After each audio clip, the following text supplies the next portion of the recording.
Once upon a time in the land of Euclidean geometry and quadratic equations, a battle of epic proportions was taking place. Our contenders? Colston Poland, a spry 11th grader, and Mrs. Shetler, a seasoned math teacher with a wit as sharp as her protractor. Their challenge? A competition of double chins. Yes, you heard me right, a double chin face-off. The two warriors would engage in a duel of neck flaps, a sight so extraordinary that it sent shockwaves through the school.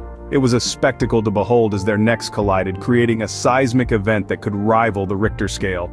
Suddenly, the doors swung open and in waddled Gage McFlurry, a man whose chins were so plentiful, they had earned him the nickname the Seven Deadly Chins. His arrival was as subtle as a foghorn, his aroma preceding him like a stinky herald. The math room was now the stage for a triple-threat face-off. The competitors armed with their formidable double chins began the battle anew.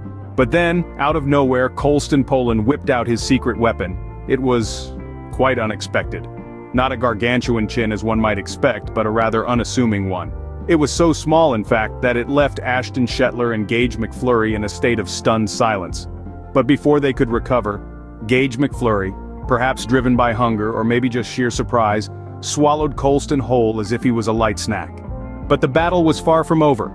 Gage McFlurry, having taken care of one opponent, now turned his multiple chins towards Mrs. Shetler. But Mrs. Shetler had a trick up her sleeve, or rather, under her chin. In a turn of events that can only be described as miraculous, Mrs. Shetler gave birth from her double chin. Yes, you heard that right. A tiny, newborn chin flew out of her neck flap and straight into Gage's formidable beer belly.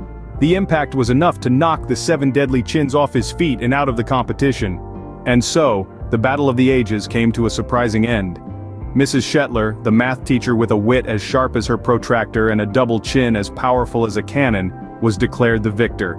In the end, it wasn't about the size of the chin in the fight, but the size of the fight in the chin. In the grand halls of 11th grade math, legends were made, records were broken, and the world learned a valuable lesson: never underestimate the power of a double chin.